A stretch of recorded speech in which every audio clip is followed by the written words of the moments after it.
Pada hari ini kami tim dari training center ya akan memberikan tips atau kiat-kiat ya untuk mencegah kendaraan mengalami overheating. Oke. Apa itu overheating? Ya, overheating adalah suatu gejala ya pada kendaraan Anda di mana suhu pada kendaraan Anda ya, terutama suhu mesin ya, itu meningkat secara drastis dan itu akan mengakibatkan gangguan atau bahkan bisa menyebabkan kendaraan akan mati ya, seperti itu. Nah, kemudian apa aja sih dampaknya ya, dampaknya yang membuat bila terjadi overheating pada kendaraan ya. Pertama yang kita ketahui adalah kerusakan pada komponen-komponen dari mesin ya, seperti cylinder head ya. Cylinder head akan melengkung ya, dan itu akan menyebabkan terjadinya kompresi yang bocor pada kendaraan atau mesin Anda. Nah, itu untuk perbaikannya cukup mahal ya, bisa mengganti cylinder headnya atau bisa memodifikasinya ya, dan itu juga membutuhkan waktu yang cukup lama ya. Kedua adalah dampak yang lain adalah bisa menyebabkan kerusakan pada dinding-dinding silinder head Anda ya. Silinder head ini bisa tergores ya karena terjadi pemuaian berlebih ya antara silinder head ya dan piston ya, sehingga ketika terjadi pemuaian yang berlebih itu yang menyebabkan piston dan silinder head akan saling menjepit sehingga tidak bisa bergerak dan menyebabkan mesin akan mati dengan secara mendadak. Itu akan membahayakan ya bagi kendaraan ya, atau diri kita ya, atau orang lain yang berada di sekitar kita ketika tiba-tiba ketika melaju kendaraan kita, dan kendaraan kita akan mati dengan tiba-tiba, akan menyebabkan terjadi insiden pada diri kita atau pada orang lain. Harus kita perhatikan ya ketika atau mengatasi hal-hal supaya kendaraan kita tidak terjadi overheat ya. Mari kita menuju ke kendaraannya. Saya akan tunjukkan ya 7 tips atau 7 cara ya untuk menghindari overheat pada kendaraan kita. Mari kita menuju ke sana. Kita sudah berada di kendaraan. Mari kita coba lihat ya, atau kita komponen-komponen atau bagian-bagian dari sistem pendinginan mana yang harus kita cek ya, agar supaya kendaraan kita aman ya, terhindar dari overheating.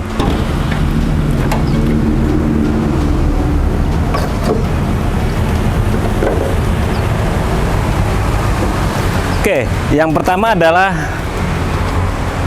reservoir tank. Oke, di sini reservoir tank ya, kalau kita lihat di sini ada menunjukkan level ya dari air pendinginnya atau air radiatornya. Ada posisi low, ada posisi full. Nah, pada reservoir tank ini ya sebaiknya seperti apa sih levelnya ya? Levelnya adalah di antara F dan L ya. Dan dia selalu berada di antara itu ya. Jika mengalami penyusutan air dari reservoir tank ini, kita harus menambahkan dengan air radiator coolant atau air-air yang tidak mengandung zat-zat yang berbahaya ya pada sistem pendingin ini ya. Ini levelnya seperti ini. Nah, yang juga harus kita perhatikan adalah ketika air ini melebihi dari F ya, sedangkan waktu pertama kali kita mengisi atau menambah posisi F, itu kita harus perhatikan juga, itu bisa juga ada indikasi kendaraan akan mengalami namanya overheating ya.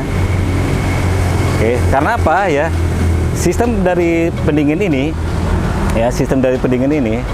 dia ada kalanya ya, dia membutuhkan air ya yang disuplai dari sini, ada juga kalanya ya air di sini, air pada radiator ini akan dikeluarkan menuju ke reservoir ini ketika tekanan di dalam sistem pendingin ini meningkat ya dengan drastis ya. Nah, begitu seterusnya ya. Oke, tapi pada umumnya ya pada kendaraan level ini dia akan berada di posisi F atau L, dan seiring waktu dia akan levelnya akan turun ya, karena terjadi penguapan pada sistem pendinginan ya, itu akan menyusut airnya, dan itu harus kita isi ya, atau kita posisikan di level yang semestinya ya, di antara F sama L ya. Sebaiknya ya, menurut saran saya, posisinya selalu di pada posisi F.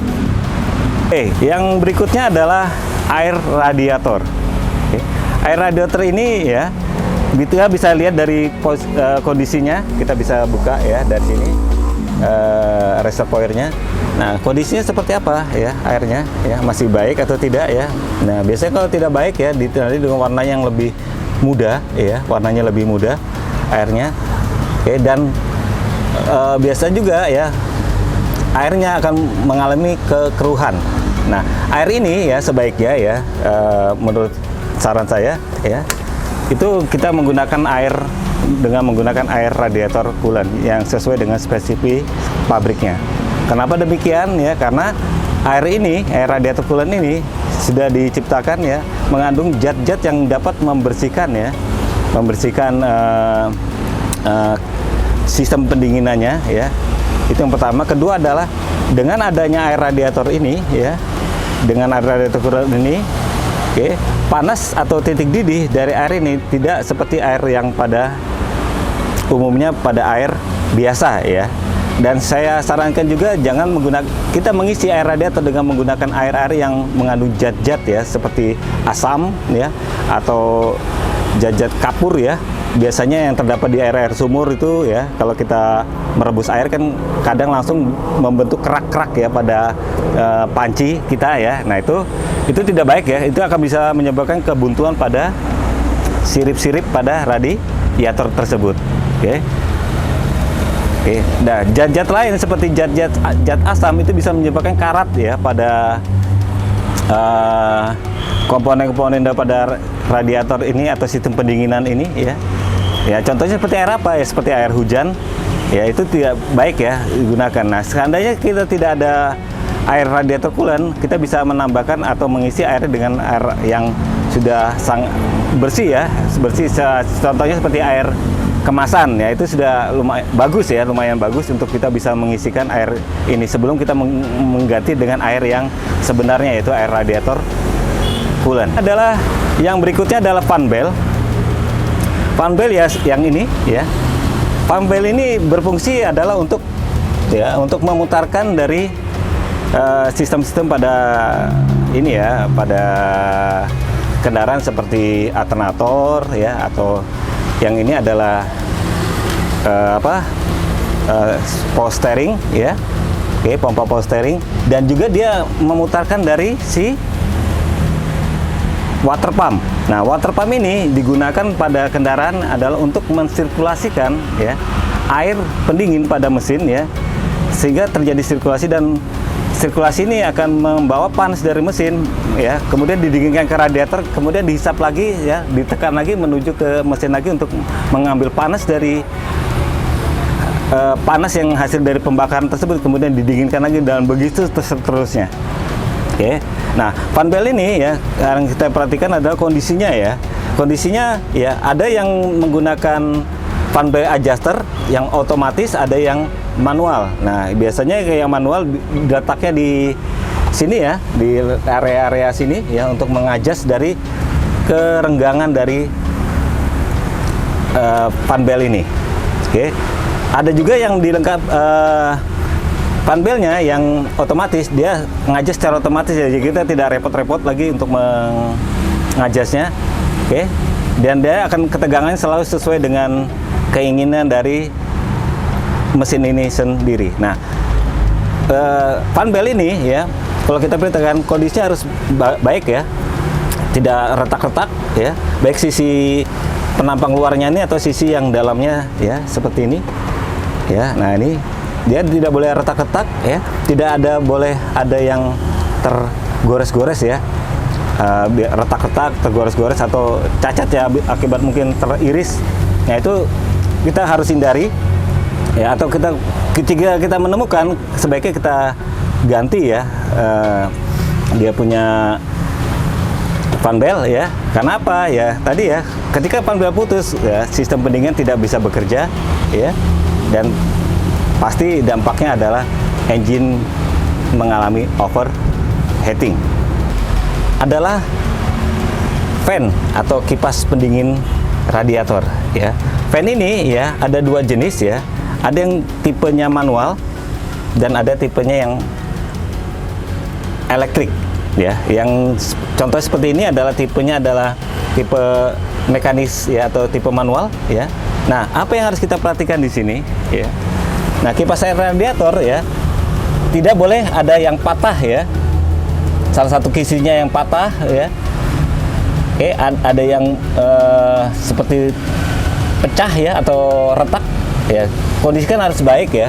Seperti ini. Nah, kalau yang jenis ini radiator kipas ini dilengkapi dengan otomatis ya. Otomatis fluida ya, dimana di dalam dari kipas ini ya, di bagian sini ya, ini ada semacam cairan. Nah, di mana cairan itu akan bekerja ketika mengalami atau kipas ini berputar ya. Oke, nah untuk mengetahui ya cairan di dalam tersebut ya masih baik atau tidak ya, kita bisa putar seperti ini.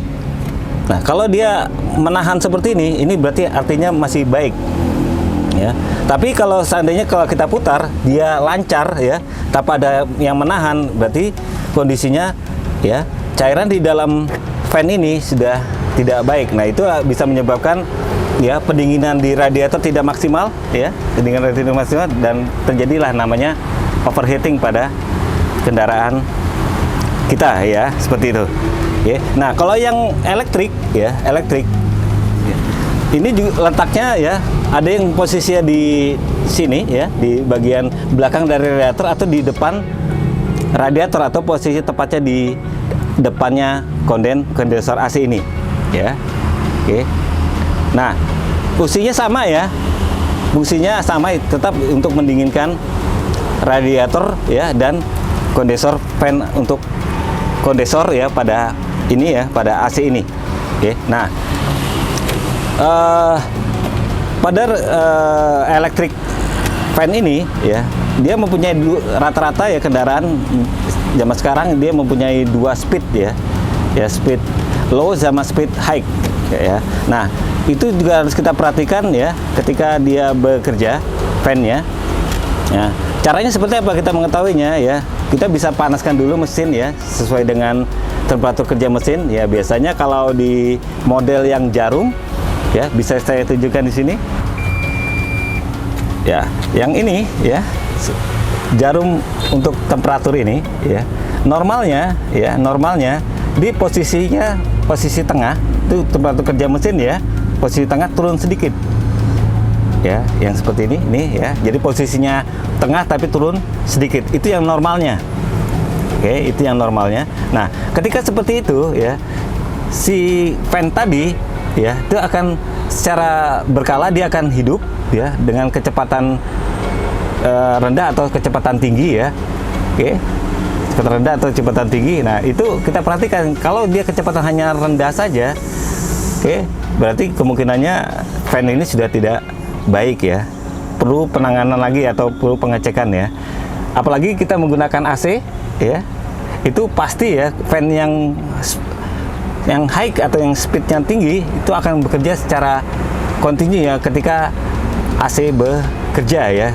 Itu tujuannya buat apa ya? Tetap ya, kita kembali ke depan ya, tetap untuk mendinginkan ya kondensor dan radiator ini ya, karena posisinya kondensor berada tepat di depan dari radiator ya, seperti ini.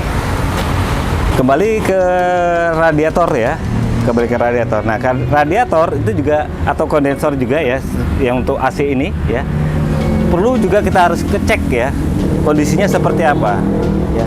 Nah, yang harus kita perhatikan di sini adalah apa ya? Pertama adalah kita lihat kisi-kisi ya dari radiator ini atau kondensor ya, ini kondensor atau radiatornya itu dia tidak boleh tertutup ya, tertutup baik dari tertutup dengan debu-debu yang menempel ya di sini tanah ya, atau plastik-plastik atau binatang-binatang. Biasanya kalau kita berjalan malam suka ada binatang yang menempel ya di sini. Kalau terlalu banyak dia akan menutup kisi-kisi dari kondensor ini ya. Karena kondensor ini berada di depan dari radiator ya. Ketika dia buntu, otomatis radiator juga pendinginannya tidak maksimal ya. Nah, dari yang saya sebutkan tadi ya, yang menyebabkan dia tertutup. Nah, kita harus secara berkala ya, kita harus perhatikan ya kondisinya seperti apa. Nggak boleh ada kotoran-kotoran yang menempel ya, atau menutupi dari kondensor ini ya. Oke. Dan kita mungkin kalau yang di rumah ya punya untuk membersihkan, biasa kita cuci mobil ya, kita jangan lupa bersihkan juga di area-area dari kisi-kisi dari kondensor ini ya. Oke, dengan cara seperti apa? Kita tekanan airnya tidak boleh terlalu kencang. Nah, jika kalau kencang dia akan kisi-kisi ini akan terlipat ya. Ya. Terlipat ini akan terlipat ya. Jika terlipat ya, itu juga sama aja seperti buntu juga ya, dan bisa menyebabkan terjadinya overheating pada kendaraan kita ya, seperti itu.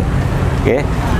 Nah, ini seperti ini ya tuh radiator, dan kita juga perhatikan ada kebocoran di radiator ya, baik di sisi ini ya Mas Bro ya, di kebocoran di sisi sini. Oke. Oke. Baik sambungan hose ya, yang upper atau yang lower, yang bawah ini ya. Seperti ini yang bawah. Oke. Nah, itu nggak boleh ada kebocoran ya. Oke. Nah, di kisi-kisi juga ya bisa kita lihat, mungkin kita bisa intip-intip ya, ada basah-basah nggak di area radiator ya.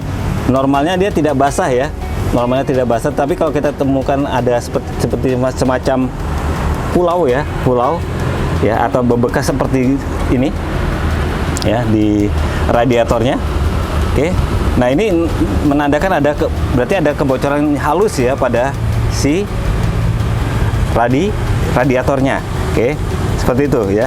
Kemudian kalau kita perhatikan juga, kita ada tetesan di area-area bawah sini ya. Ketika kita memanaskan kendaraan ya, ada tetesan airnya di sini ya. Kalau kita dapatkan tetesan-tetesan, kita bisa curiga ya, tuh ada masalah nggak di radiator ini, ada kebocoran atau tidak ya. Oke. Kemudian yang selanjutnya adalah si tutupnya ya, tutup radiator ini ya. Nah, kalau model yang seperti ini, nah tutup radiator ini adalah selain fungsi untuk menutup ya aliran supaya tidak keluar ya, dan untuk mengisi air radiator ya.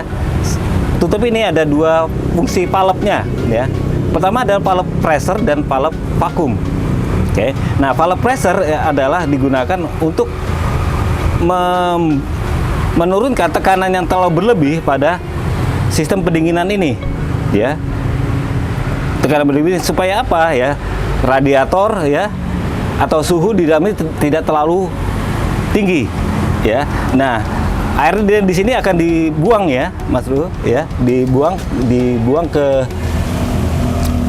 reservoir ya, di reservoir. Nah, nanti ketika di sisi dari radiator ini sudah berkurang airnya, valve yang kedua adalah valve vakum yang ada di sini, tutup radiator ini ya, valve vakum dia akan membuka. Nah, kevakuman yang ada di dalam radiator ini akan menghisap ya air yang ada di reservoir tank ini untuk mengisikan kembali airnya ke dalam radiator. Nah, begitu seterusnya ya, ya. Ketika kejadian-kejadian yang saya sebutkan tadi terjadi pada sistem pendinginan ini ya, seperti itu. Oke. Yang harus kita amati juga ya adalah termostat ya. Termostat ini ya posisi tidak terlihat ya, tapi letaknya kalau jenis mobil yang ini ya, dia letaknya di in dari sistem pendinginan ya, atau aliran masuk ya, setelah dari radiator menuju ke mesin ini ya, posisinya di sini, yang ini, ya. Tetapi kita tidak bisa melihat ya kondisi dari si atau fisiknya ya dari termostat, tapi kita bisa lihat ya, dari level ya dari gauge ya yang ada di instrumen cluster yang di dalam ya. Oke, nah bagaimana kita tahu caranya ya untuk memastikan si termostat itu bekerja baik atau tidak? Oke, mari kita kembali lagi ke dalam sini.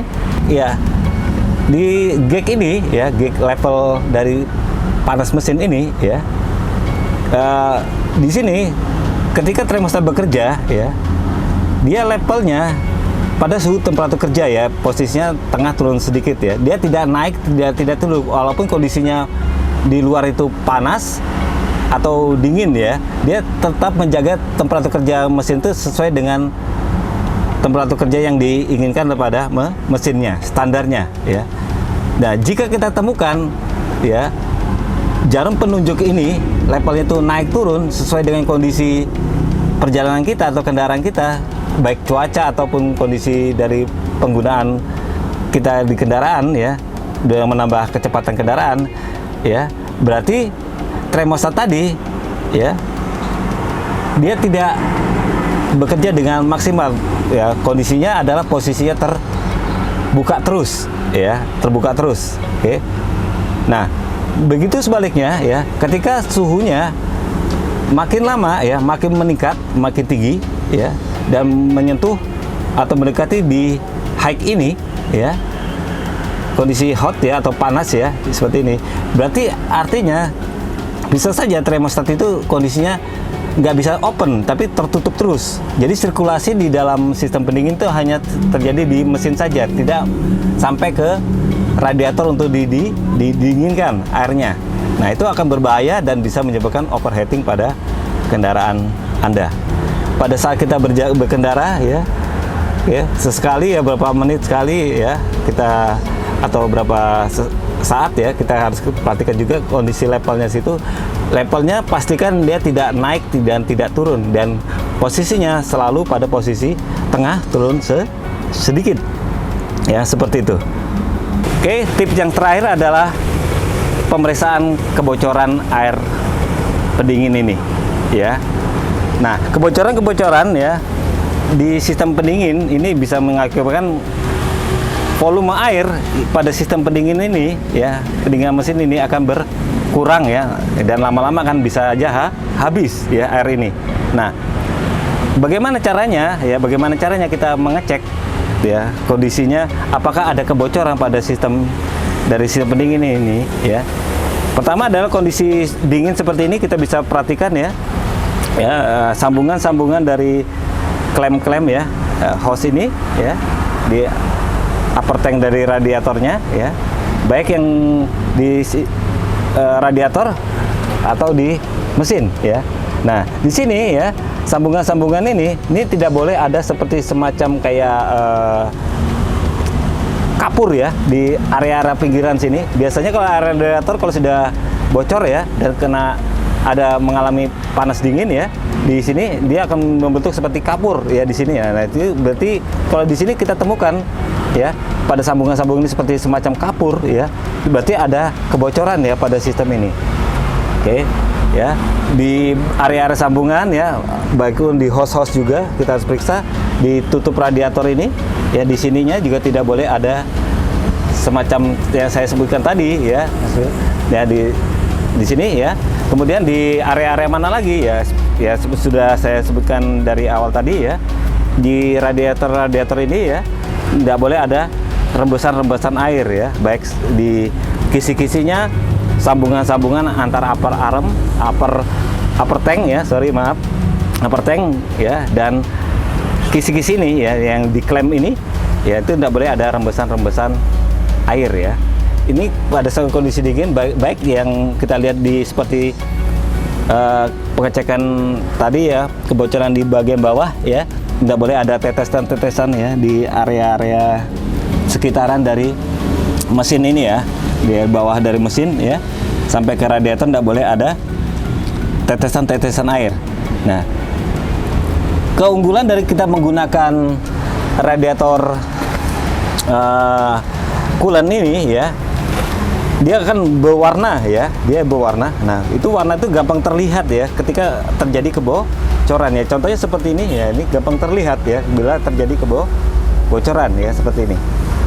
Nah, ini airnya warnanya hijau ya. Ini ada yang warna hijau, ada yang merah, itu terserah ya dari pabrikannya sendiri merekomendasikan yang seperti apa ya. Nah, tetapi tujuannya warna ini adalah untuk mempermudah kita melihat ada kebocoran atau tidak pada sistem pendinginan ini. Itu pada saat mesin dingin ya. Nah, pada saat mesin panas ya, kita panaskan dulu mesin ya. Jadi panaskan mesin kurang lebih sekitar 10 sampai 15 menit ya, kita panaskan mesin. Oke. Nah, setelah kita panaskan mesin, kita harus perhatikan ya level dari sini reservoir tanknya, apakah airnya turun ya, apakah airnya turun ya. Jika airnya turun, berarti di sistem ini kemungkinan ada kebocoran ya di sistem ini ya, baik kebocoran yang tidak terlihat atau yang kebocoran yang terlihat ya. Contohnya kalau kebocoran tidak terlihat, bisa saja ada retak-retak di bagian cylinder head ya, yang air itu akan bocor ke sana dan level sini akan turun. Atau kebocoran yang bisa terlihat seperti tadi ya saya sebutkan, sambungan-sambungan ya dari hose, oke, bocoran-kebocoran pada hose-nya, pada radiatornya ya, dan ada tetesan-tetesan di bawah. Nah, itu ya kita harus perhatikan pada saat kondisi panas juga ya, pada saat pemanasan mesin ya. Oke, yang berikutnya ya, pada saat kita memanaskan juga ya, pastikan ya suhu temperatur kerja mesin itu pada levelnya yang di tengah turun sedikit ya, dan dia akan berada di level itu terus ya selama kita proses memanaskan mesin ya, seperti itu. Oke. Ada sedikit tambahan ya, pada saat kita mengendarakan kendaraan ya, usahakan ya pada kendaraan kita jangan membebani kendaraan dengan RPM rendah, RPM tinggi, RPM tinggi ya, pada kecepatan rendah. Contohnya seperti menanjak ya, menanjak kan kita butuh torsi ya atau tenaga, tapi kita menggas terlalu tinggi ya, itu bisa menyebabkan apa? Sistem pendinginan ini ya tidak mampu untuk mendinginkan ya panas yang ditimbulkan dari kompresi yang terlalu tinggi. Nah, itu bisa menyebabkan overheating juga. Atau kita mendapatkan traksi. Contohnya ketika kendaraan kita kebetulan jalan di traksi yang permukaan jalannya tidak rata ya, atau tanah lah ya, off-road lah ya, seperti itu. Nah, itu akan bisa menyebabkan penggunaan RPM yang tinggi dengan kecepatan rendah mengakibatkan bisa terjadinya overheating, walaupun sistem pendingin ini tidak bermasalah ya, itu bisa menyebabkan overheating. Pembebanan pada kendaraan ya, kita contohnya seperti membawa barang terlalu banyak ya, itu juga bisa menyebabkan juga overheating karena kita membutuhkan tenaga ya untuk yang lebih ya pada mesin ya, terutama pada mesinnya ya. Itu akan juga menyebabkan suhu pada mesin akan meningkat secara drastis ya, dan jika si sistem pendinginan ini tidak mampu mendinginkan, mesin juga akan mengalami overheating. Dan yang saya jelaskan dari awal tadi ya, bahayanya overheating adalah ya tadi komponen-komponen ya seperti cylinder head ya, di silinder ya, itu akan mengalami kerusakan ya, terutama adalah bagian di cylinder head ya. Cylinder head akan melengkung dan itu akan memakan biaya yang besar ya untuk perbaikannya. Bisa diganti dengan cylinder head yang baru, atau bisa mungkin kalau pabrikan bisa merekomendasikan bisa diratakan kembali ya di cylinder headnya, tapi kan butuh waktu yang cukup lama ya, dan membutuhkan ongkos perbaikan yang sangat tinggi. Ya, demikian ya yang bisa kami sampaikan ya, tips-tips bagaimana cara mencegah terjadinya overheating pada kendaraan kita ya. Bisa kita kerjakan sendiri di rumah, atau kita bisa lakukan sendiri di rumah ya, untuk menambah biar kondisi kendaraan kita tetap fit dan aman ya kita berkendara. Oke. Nah, demikian ya yang saya bisa sampaikan, dan Sobat TRJA, sampai jumpa lagi di tips berikutnya, dan sampai jumpa.